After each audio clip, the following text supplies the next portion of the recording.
DND number 8, June Flower. In Jesus' name. Chapter 3. This is 8 months later, late November. Heal the World Medical Camp, Central Region, Uganda. Dr. Kino, let me go. Dr. Kino, help. Dr. John Munna struggled to hold the young boy who was screaming at the top of his lungs. Hold on there, you little brat. Will you just be still? We're going to help you, but you can't see Dr. Kino. The boy kicked out, his foot connecting with the man's shin. Dr. Munna grabbed him by the shoulders and shook him. You'd better calm down, boy, or no one is going to help you. He shook him again, harder, and the boy stilled. Large brown eyes filled with tears. The child blinked hard, trying to hold them back, but blinking only caused them to fall. And he looked up at the man who held him. Please, mister, please, I must see Dr. Kino. Dr. Kino needs her rest. She works very hard and gets very little time to rest. She's not the only doctor here. Now tell me, what's the problem? The boy shook his head. Mama says to find Dr. Kino. She says it must be Dr. Kino. Dr. Kino would not let my sister die. Your sister, huh? What's wrong with your sister? The boy shook his head. I must find Dr. Kino. Before Dr. Munna could react, the boy jerked free and took off down the center of camp, screaming at the top of his lungs. His scream was cut short when he ran straight in to a man's large chest. What's the trouble now? Agent Coley asked kindly. He'd seen the boy running and knelt down to intercept him without hurting him. Come back here, you little brat, Dr. Munna yelled as he ran up toward them. The doctor came to a halt, breathing heavy. Sorry, he got past me. It's no problem. Please, sir, I must see Dr. Kino, the boy cried. It's important, huh? Agent Coley asked, noting the child's small frame and heavy accent. Very important, sir. It's my sister. She is very sick. My mother, she say, only bring Dr. Kino, please. I told him June is resting. He wouldn't listen. Agent Coley rose and took the child's hand. Well, come on then. Let's go find Dr. Kino. Munna cursed. Surely you're not going to wake her. She doesn't get enough rest as it is. Well, it looks like it can't be helped. Whether or not she takes care of the kid's sister is Dr. Kino's decision. Not yours and not mine, Chris answered curtly. Well, June hasn't got the good sense to take care of herself, Dr. Munna said. Coley nodded. I'll be sure to tell her you said so. Shall I include in my report the part where you mistreated the boy? Without waiting for a reply, Coley turned and pulled the kid along beside him. The boy looked the white man over as they walked. He was very large, and his hair was yellow. He wore camouflage pants and a brown shirt. He carried a pistol in a holster on his shoulder, and he had a knife strapped to his belt. And his lips trembling, the boy stopped and looked up at the man. You are a soldier? Of sorts. You are not really taking me to Dr. Kino, are you? You are arresting me? Arresting you? Coley smiled kindly, wondering what kind of horrors the boy had seen to make him ask that kind of question. He knelt down again to look the child in the eye. No, I'm not arresting you. He held his hand up. I swear. You see, it's my job to protect Dr. Kino, and I have to make sure no one hurts her. He frowned fiercely. You're not going to hurt her, are you? The boy's eyes grew wide. Oh, no, sir, no. My sister, she is very sick. My mother lives in the village. She thinks my sister will die. She told me to run here, find Dr. Kino. She told me no other, just Dr. Kino. Okay then. As long as you're telling the truth, I will take you to her. Thank you, sir. Thank you. I will be very thank you. Coley grinned at him, not bothering to correct his English. No problem. She's right over here in this tent. This is the one who was making all that noise? Agent Akins asked as they approached. Yeah. His sister is apparently near death. His mother sent him to find Jeffy. Only Dr. Kino, he says. I figured she'd want us to wake her. Akins grimaced. Well, she's sound asleep, but I think you're right about that. She'll want you to wake her. Coley nodded and slipped inside the tent. Even though it was only early evening, his charge was out like a light. She'd just come off a 24-hour stint of watching over a young man who'd nearly cut his own leg off with a machete. Chris knelt beside her cot. Jeffy? Jeffy heard someone speaking to her and thought for a moment she was dreaming. Forcing her eyes to open, she blinked several times. Chris? Yeah, Jeffy, it's me. Sorry to wake you. She sat up quickly. Something's wrong. What's wrong? A little boy came running into camp, demanding to see you. He says his sister is dying, and his mother sent him from the village to get you. Apparently, no one else will do. Only you. Jeffy patted Agent Coley's arm. Thank you, Chris. She jerked back her covers and netting, grabbed her pants, and began pulling them on. She wore nothing but underwear and a tank top, and Agent Coley turned quickly, giving her privacy, although he'd learned she wasn't shy about her body at all. I'll see you outside. Still buttoning her shirt, she stepped outside the tent only seconds after him. Dr. Kino, the boy cried, obviously relieved. You must come, please. Yes, I will come, but first tell me, what is your name? The impatience registered on his face. My name is Ballon Demu, though I am called Ballon. Please, you must come. I understand, but first I need to know the symptoms. His brow creased, showing he didn't understand. Jeffy smiled kindly at him. Your sister? What's wrong with her? She asked in his native Luganda language. I have to know so that I know what to bring with me. Is she hurt or sick? His eyes opened wide with surprise. Sick, he replied in his own language. Very sick, fever, shaking. She can't speak anymore. It happened like this some days ago, but it went away, and now it's back. How old is she? She is 5. Jeffy stood, frowning. What is it? Chris Coley asked. Probably malaria. I have to go. She smiled. Ballon, I will gather some medicine and then we'll go, okay? Agent Akins will take you to the Jeep. Agent Coley and I will meet you outside the supply tent. The boy's face lit up. Thank you, ma'am. I will be very thank you. Jeffy nodded, looked the boy over. How old are you? He raised his chin proudly. I am 8 years. He was small, thin, making his large brown eyes seem even larger, but he stood tall and didn't waver. Ballon Demu, she said. The chosen one. Well named, Jeffy finally said. Ballon's face lit up with a brilliant smile. In only a few minutes, Jeffy and Chris joined Hart and Ballon in the vehicle. The village was only a few miles from their camp, and the village was one of poverty. The surrounding lands were fertile, and the villagers were either merchants or employed at the newly established school or local farmers. There was small, hard-packed dirt area that was considered the marketplace, which was hardly a table with some baskets of local-grown food traded for either coin or commodities such as cloth or tools. The clinic that is being built will change so much of this. Soon, this small place will become a flourishing village. People from surrounding areas will come for the school and the clinic, and they'll need things in their travels, and the villagers will do their best to provide goods, but they won't be able to keep up, so more will come to do the providing, and everything will change, just as it had in other areas.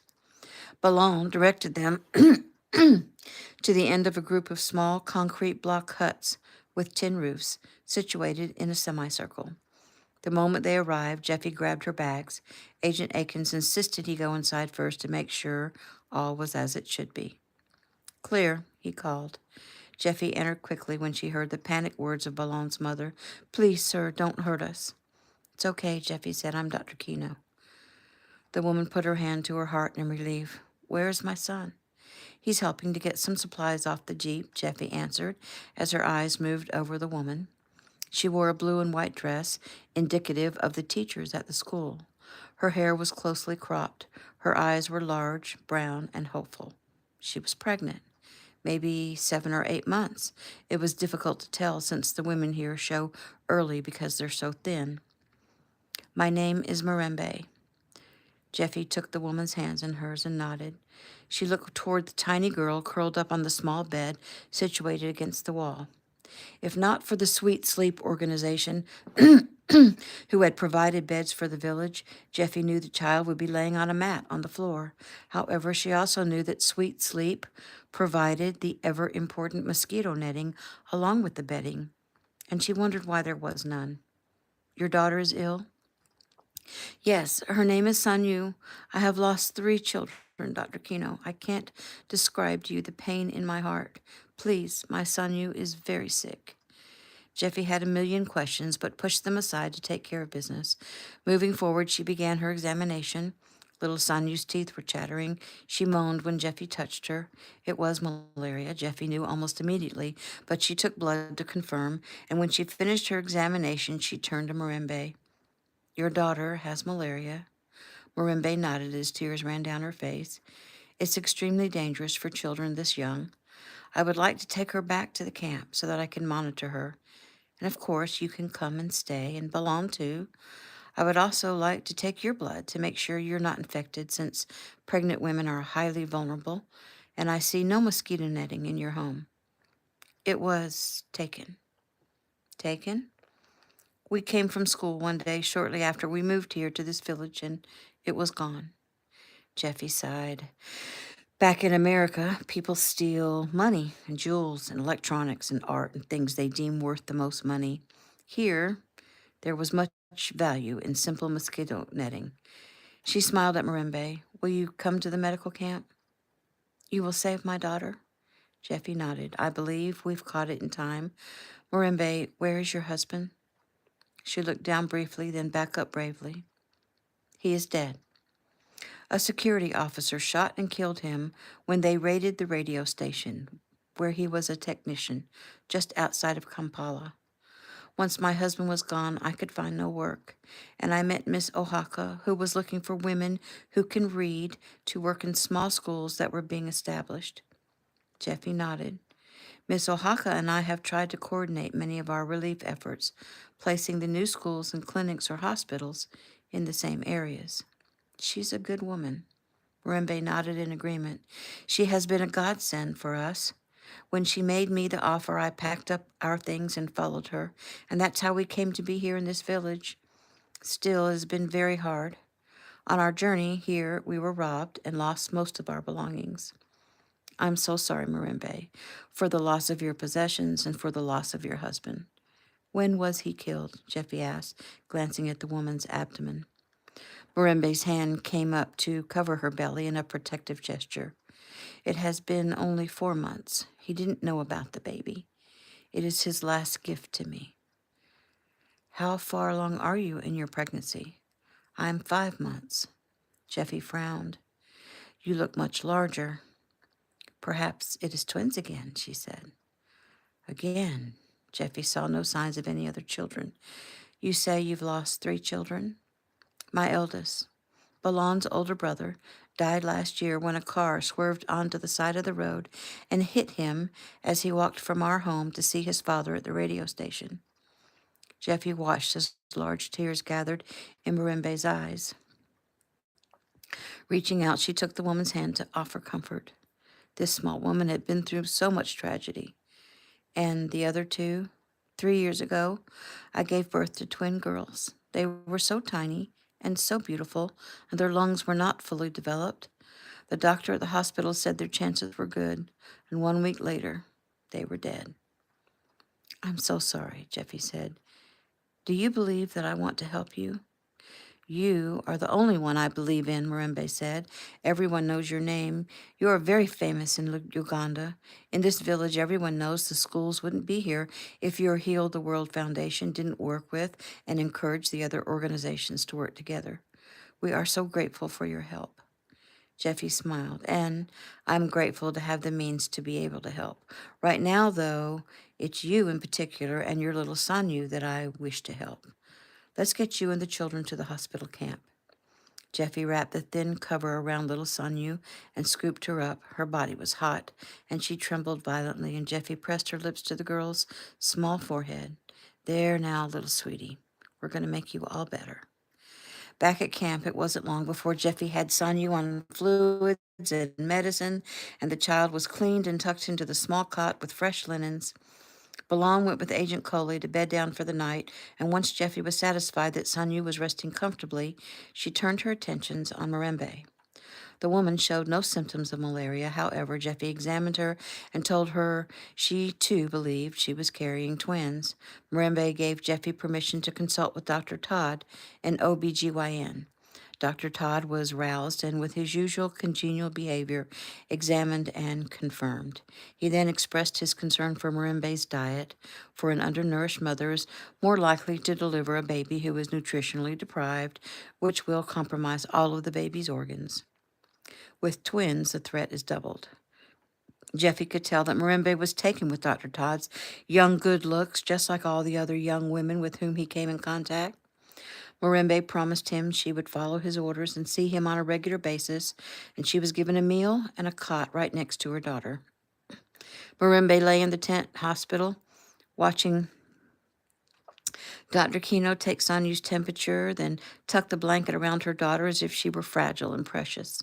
Suddenly, Mirembe realized that she felt safe and comfortable, something she hadn't felt since the last time she'd lain in her husband's arms. Dr. Kino was a good person. There are still good people in the world, she thought. It was a soothing realization. She sighed in contentment. Dr. Kino? Jeffy came to her. Yes. Mirembe held out her hand. I want to say I am grateful. Jeffy took the offered hand. I'm happy to help, truly. Will you still be here when the babies come? Well, I'm supposed to move to a new location next month, but maybe we can prolong my stay here a little longer. Promise me. Promise me you'll be here when my time comes. Jeffy sighed and looked into the woman's beautiful brown eyes and finally nodded. I promise. I'll be here for you. 15 minutes later, Richard Todd and Jeffy stood side by side in the hospital tent, watching their two patients as they settled into sleep. Richard glanced down at Jeffy. Why don't you get some rest, Dr. Kino? I can monitor them, or we can wake up one of the nurses to take a night shift. Jeffy frowned. I promised I would save Sanyu, and I'll feel much better if I stay with her for the next 24 hours. I knew you would say something like that. He moved quickly and grabbed an empty cot and placed it on the other side of Sanyu. He then scooped Jeffy up in his arms as she gave a slight squeal and deposited her on the cot. Bending over her, he removed her stethoscope and hung it over the edge of the cot and pulled a thin blanket over her and pulled the mosquito netting that enclosed Mirembe and Sanyu around to include Jeffy and himself. He leaned over her. His fingers touched her cheek and brushed some stray curls back from her face. You are an amazing woman, June. His eyes dipped to her mouth, and she knew he wanted to kiss her. She thought about letting him. Then again, she thought about letting Chris the other day when they were in almost the exact same position. It flashed in her brain that lately men were always putting her to bed. She was so tired. And logically, she knew that was the only reason she even considered being intimate with these men.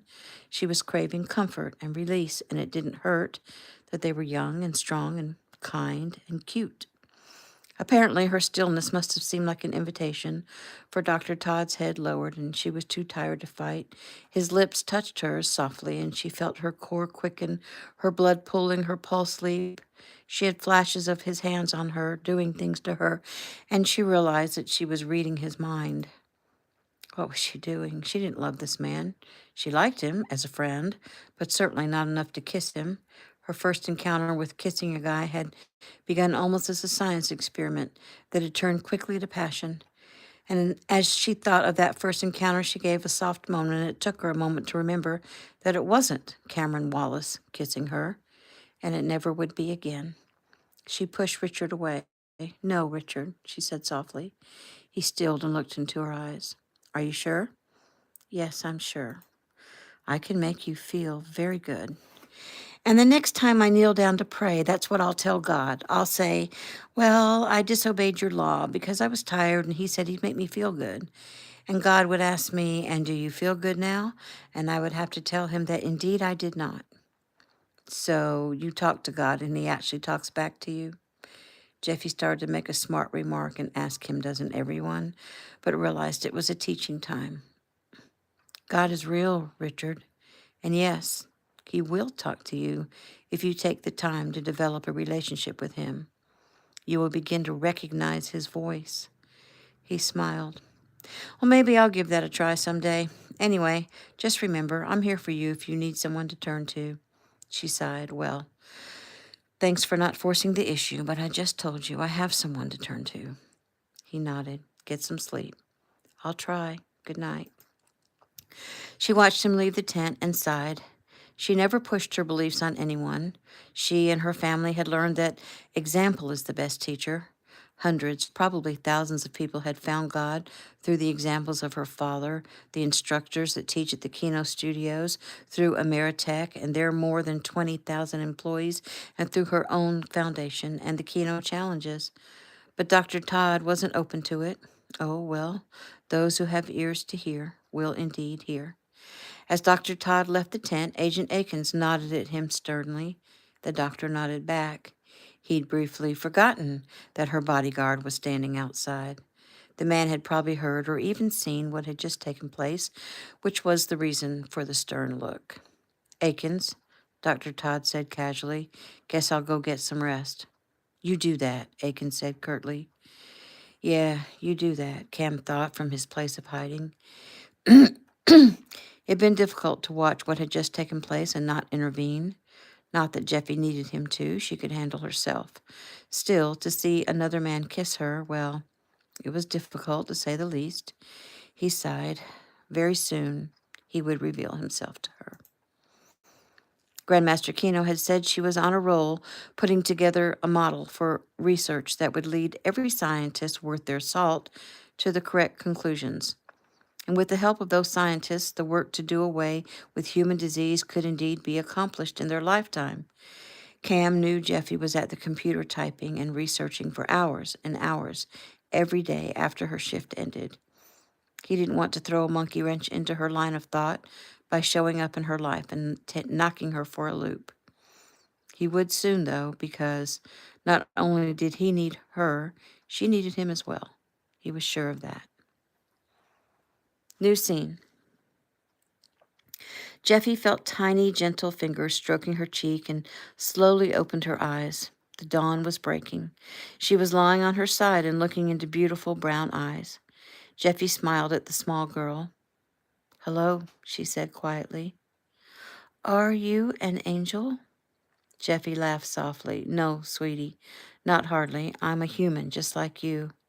Oh, no, ma'am. You aren't just like me. You are shiny. Shiny? Yes, ma'am. You have golden light all around you. Jeffy blinked. Really? Well, now, that's very interesting. So tell me, sweet son, you can see this light? Oh, yes. It is very bright. Then you are very special, because only very special people can see the golden light. The child smiled brightly. Her hand rested on Jeffy's cheek, and Jeffy pressed her own hand on top. Closing her eyes, she used her psychic abilities to probe Sanyu's mind and body. She detected no pain or discomfort, only peace and love. You are very beautiful, Sanyu said. So are you, Jeffy answered. Are you sure you're not an angel? I'm sure. Why are you here? I'm a doctor. I'm going to help you to get well. Mama says the doctors are our friends. That's right. Are you my friend? I would be honored to be your friend. Always and forever? Always and forever, Jeffy assured her. You speak English very well. I speak better than Mama and Ballon. Jeffy smiled, and the child yawned. How are you feeling? Jeffy asked as she sat up. I feel very good. Very good, huh? Are you hungry? Yes, ma'am. I am hungry and thirsty. Wonderful. I'll get you some food. Jeffy rose to get started on her day and to see about her patients. She was intrigued by little Sanyu. The child was beautiful and smart, and apparently she could see auras. It would take her a few weeks to recover from her illness, and by then Jeffy would be able to help Marimbe recoup some of their lost belongings, including their mosquito netting. Otherwise, the next bout with malaria could be the fatal one. For Sanyu, for Marimbe, Ballon, and especially the two coming additions to the family. Jeffy thought about the promise she'd made to Marimbe to, let's see. Jeffy thought about the promise she'd made to Marimbe to be here to help her babies come into the world. That would be at least 3 months from now, figuring the twins would come early. Jeffy was supposed to move to the new camp in 1 month, but she would have to delay. That didn't mean the others couldn't move on and get started. She could take a few trips to check on things. She sighed. It really didn't matter either way. A promise is a promise. Her father would tell her that she might consider being a little more particular about making those promises. Her mother would tell her once again that she must learn to say no. Still, neither of them had to look into the big brown eyes of a pregnant woman who'd already lost her husband and 3 of her children. She stepped outside the tent and was greeted by Agent Hart Akins. "Good morning," Jeffy said quietly, aware that the majority of the camp was not yet awake. "Good morning," Agent Akins returned. "I'd guess you got about 4 good hours of sleep. Congratulations." "Yeah, thanks. I'd say something about not needing—" "Let me go! Give it back, you little brat." Jeffy and Hart moved quickly toward the yelling. Dr. Munna had Ballon in a headlock.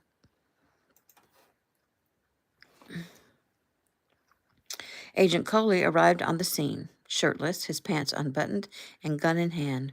"What is going on?" he barked. "Let him go," Jeffy ordered, her voice deadly quiet.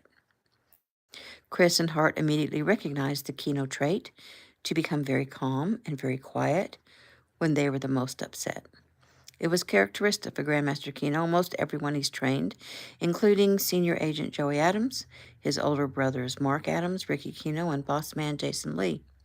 The doctor let the child go. "I caught him stealing," he argued. "No, ma'am, I was—" "Don't go feeding her your lies." Jeffy stepped forward, her voice suddenly light and airy.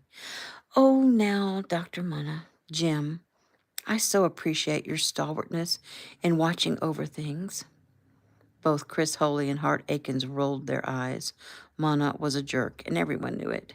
Jeffy, though, had a way about her, trying to see the good in everyone, diffusing bad situations with love and kindness. "It probably appears Ballon was stealing, but I'm positive he had something else in mind." She knelt down in front of the boy. "Didn't you, sweetheart?" Ballon nodded timidly, unfolding his shirt to reveal 4 highly prized apples. "I brought breakfast for you and Mama, an apple for each of you." Jeffy knew the apples would be such a treat in the child's eyes. "Oh, Ballon," Jeffy said softly. "How very thoughtful of you. Isn't it sweet, Jim, how he thought to bring us breakfast?" "Oh, yeah, sure. And who are the other 2 apples for, huh?" His big eyes looked up at Agents Coley and Hart. "For my new friends," he said softly. Chris and Hart grinned. "But Ballon," Jeffy said with a smile, "you forgot to get one for yourself." He smiled shyly. "I was gonna ask if I could have one after I gave one to you." "Well, of course you can have one." Jeffy rose, still smiling. She looked into Dr. Munna's eyes. "Thank you for being so alert, Jim. I know after being here a while, away from all the comforts of home, we can sometimes forget our reason for being here. Nevertheless, we shouldn't ever forget the love and compassion that brings us here in the first place. If we're going to do the work of angels, then our demeanor must be angelic, don't you think?" Red-faced, Jim Munna nodded silently. She placed a hand softly on his shoulder. "I know you're worried that I don't get enough rest, but I'm thinking perhaps it's you who isn't getting rest. I insist you take no more double shifts. But I really need you, Jim. I need you at your best. I'd hate to even imagine what I'd do if you weren't here to help me run things. Please, I insist you take care of yourself." Dr. Munna nodded and glanced down at the child, then back up at Jeffy. Her eyebrows rose, and she nodded encouragingly. Finally, he bent down and looked Ballon in the eyes. "Breakfast. For Mama, huh?" Ballon nodded warily. "Oh, that's a good boy," the doctor mumbled. Ballon smiled. There now, Jeffy said brightly. Everything is as it should be. Coley raised his eyebrows and glanced at Akins, who was shaking his head in wonder. And while Jeffy took Balaam by the hand and led him in to see his mother and sister, Hart moved in close to Dr. Mona. Listen to me carefully, he said quietly. You ever manhandle one of these kids again and I'll break your freaking nose. He backed away, smiling brightly, mimicking Jeffy. And I mean that in the nicest way. He turned to his partner. Chris, get some sleep. You got 2 more hours. Chris nodded and turned and gave Dr. Mona a slight salute. Night-night. New scene. There is no way to truly describe celebrating Christmas or Sakukula, no, let's say Sakukulu, as they call it in Uganda, Cam thought. Even though much of the celebration lies in the weeks and weeks of preparations, it came to its culmination today. The village and its people, especially the women, were decked out in their finest. Delicious foods had been prepared, including chickens roasted with bananas. The Heal the World Foundation clinics and hospitals all across Africa and South America had generated millions of Christmas gifts for children and adults alike, and today they reveled in the giving of those gifts here in this village and to the surrounding villagers who had come to visit and to partake in the huge celebration. It helped that the celebration also included the opening of the new, fully staffed clinic. This small village was about to be a town. Cam had made friends with a few trusted villagers. They call him the ghost, for they said he could disappear and reappear whenever it suited him. They didn't speak of him. They kept his confidences, for they loved Dr. Kino and understood him to be her secret protector, and they kept him housed and fed, especially during monsoons and on holidays. Today, he had been fed graciously, and while he digested, he was enjoying watching the doctors and nurses and villagers and swarms of children playing baseball together using plastic bats and balls. The day was sunny and warm in the 80s, and love and goodwill abounded. Jeffy had been coaxed into playing ball, and she had just stepped up to the plate, made of a piece of cardboard, to bat. You're doing it all wrong, she called out. You gotta go through the routine. You see, first, you have to get the sweat off your hands. She scooped up a handful of dirt and rubbed her hands together and let the dirt fall. Next, you have to knock the dirt off your shoes. Using the bat, she tapped each foot. Then you have to dig in at the plate. She moved each foot side to side until she felt set. Cam's eyes left the entertainment briefly to check the position of her bodyguards and to scan the giant crowd for anyone looking out of sorts or out of place. Satisfied that there was no imminent danger, he let his eyes roam over the present batter. Her khaki pants hugged her backside. She'd removed her overshirt and wore only a white tank top, which allowed everyone to see her amazing muscular definition. Her shoulders, biceps, and triceps, although small, were strong and defined. Her thick, dark hair was back in her usual braid, which came to the middle of her back. The heat and humidity made the tiny stray hairs curl around her face, which accentuated her large brown eyes and long dark lashes. With her tan skin and her sweet smile, Cam thought she looked like some Polynesian princess, a very sexy Polynesian princess. Then you gotta spit, she continued with her tutorial. Everyone laughed as she spat in the dirt, and Cam smiled. Well, he thought, a very crass Polynesian princess. And then you have to bend over like this and wiggle your bottom. The players and spectators, especially the children, all giggled as she exaggerated the wiggling of her hips. Cam had a little different reaction. And then you have to take 2 practice swings. Not 1, not 3. How many did I say? 2, the children all hollered back at her. She grinned. That's right. 1, 2, she counted. And then you nod ever so slightly at the pitcher to let him know that you're going to knock his pitch out of the park. Squinting her eyes, she nodded at the pitcher, whom at the moment was Dr. Richard Todd. Richard gave a silly, crazy wind-up and threw the ball, and Jeffy swung hard. "Strike one!" the umpire and several others called out. Jeffy made a face. Good swing," one of her teammates called reassuringly. "You're ready now." Jeffy grinned. "Come on, pitcher. Let me see what you got." The doc grinned and threw the ball, and Jeffy let go of one of her hands so that she could get better leverage on the too-light bat and smacked the ball. She took off toward first base while dozens of children scrambled after the ball. Jeffy should have held up at second base, but she kept running. Throw it, one of the nurses who was playing third base called excitedly. Somehow the child threw it and got the ball there before Jeffy. Jeffy came to a stop, then turned and started back to second base. The nurse threw the ball to one of the three older children who were all playing second base. He grinned at Jeffy. Jeffy turned back toward third, and then suddenly it was a free-for-all.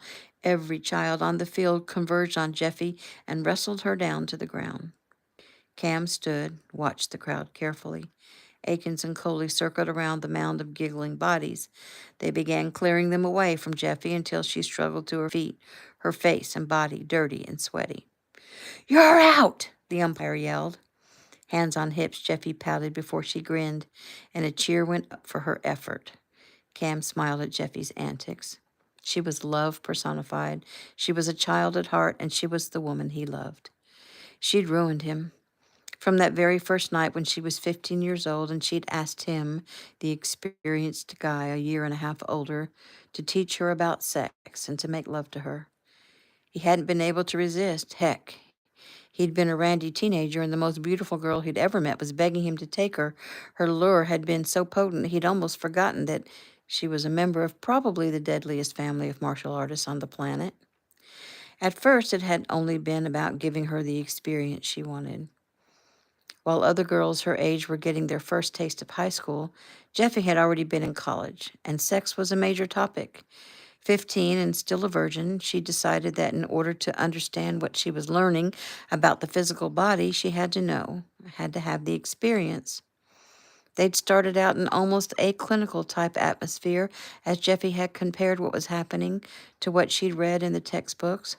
However, they'd been unable to keep it clinical for long. He'd kissed her,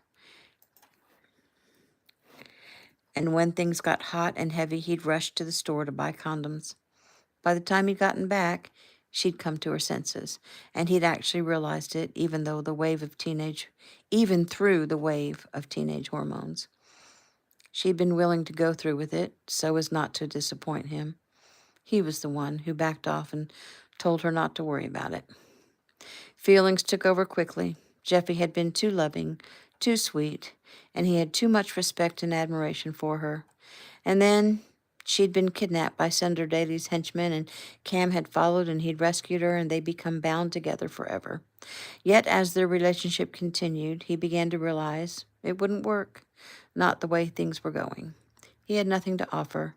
There was no way he could compete with her mind, and physically, she was a highly skilled martial artist, trained by the best. He looked up to her. She had nothing to look up to in him. Oh, she loved him, but one day she would realize that he had nothing to offer her, nothing to admire, and he didn't want that day to ever come. He knew he had to be the best at something. He knew he had to leave her and make something of himself, so that the day when she looked at him and saw he was nothing would never come, and so that he could one day come back into her life and start fresh. He needed her to see him as a man that she could admire and respect, one she could look up to and depend on. He had become that man, thanks to the plan put together by Grandmaster Keno and Jason Lee. And when Cam had broken up with Jeffy 5 years ago, he'd hurt her. It couldn't be helped. And now it was finally time to come back into her life, and he was both excited and nervous. He had to make her understand why he left, why he hurt her, and he had to make her fall in love with him all over again. And he had no idea if that was even possible. Yet he'd already bet everything on making it happen. He'd planned to make an appearance very soon, to show himself to her and work his way back into her good graces. Unfortunately, She'd been asked to speak publicly in Kampala in February. And to his surprise, she'd accepted.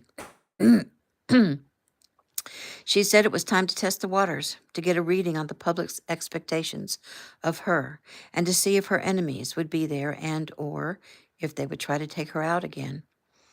Immediately, he'd been contacted by Jason to let him in on the news and to plan for her protection. They had a feeling things could get ugly when Jeffy spoke and announced news to possibly begin researching again. Boss man Jason felt it would be better if Cam stayed in the shadows a little longer, and Cam agreed. As far as anyone knew, she'd been spending her time meditating in a monastery and doing public service in the field with her foundation. What they didn't know was she's been putting together a textbook series that will steer not only the scientific world, but the world in general in a direction that will cure disease and illness once and for all. It'd taken her over a year to compile and arrange all of her theories and her concrete research and lab results into a convincible, workable structure. She had irrefutable evidence. She had it down in black and white. Her series included summaries of the economic and political problems that are attached to a true medical breakthrough and gave a clear picture of why those problems had to be severed and just how to go about doing that severing. She had summaries in layman's terms written out for the correct political allies, for the public, for the health movements, for the religious groups. She had done it. She was about to set the world on its ear. She had some fine tuning to do, and then everything had to be orchestrated just right. For it was not her intention to ruin people and companies financially.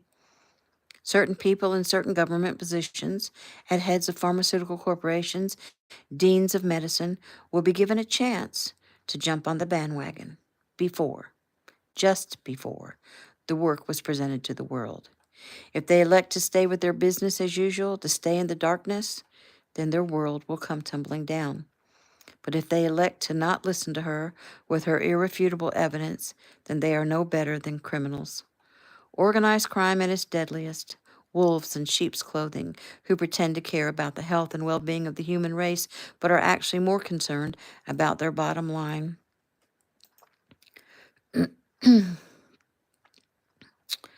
Willing to let millions suffer and die to keep things that way.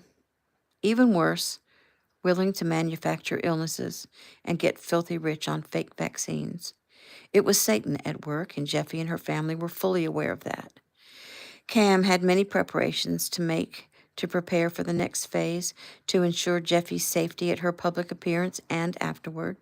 He'd partied long enough. He caught Hart's eye and nodded.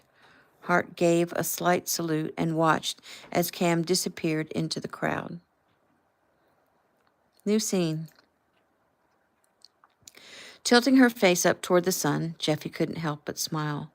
What a glorious day. Of course, she missed her family and they missed her too, but sharing this day with these wonderful people, both the ones in the village and the ones who worked at the medical camp, was very special. She eyed Dr. Gretchen Hall, the doctor who would take care of the clinic once Jeffy and her group moved on to the next location. Gretchen was beautiful, dedicated, and brilliant, and was at this moment giving a child directions on what to do when he got up to bat. Beside Gretchen was Ada Sar, one of the 4 native Africans Jeffy had on staff, and the head nurse who had been traveling around Africa with Jeffy. Ada had decided to remain on staff at the new clinic. Jeffy thought that may have something to do with a certain handsome schoolteacher from the village. That and the fact that she and Gretchen had become very close friends. Looking over the playing field, it was easy to spot Dr. Donald McTally, known as McT, with his bright red hair as he swung a little girl up into the air. His easy smile and charming Scottish brogue served to make him very popular. Her eyes drifted back to the current batter, her sweet Ballon. Go, Ballon, go, Jeffy yelled as he smacked the ball and headed to first. He did it, Sanyu cried, clapping her hands as she crawled up on Jeffy's knee.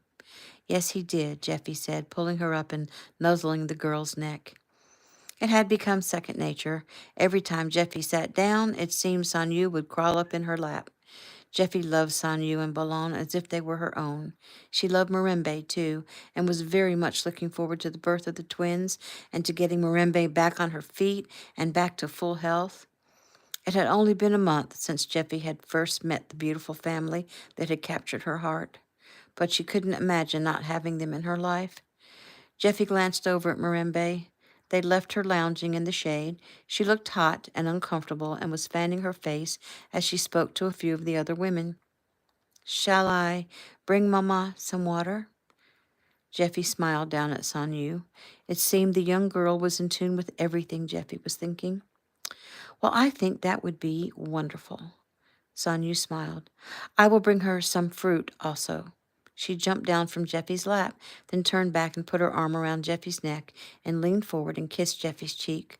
Without another word, she ran to gather the water and fruit for her mother. You have a friend for life, I think, Agent Coley said. Jeffy smiled up at him. She's so sweet. Belong to. They've made my life so much richer for knowing them.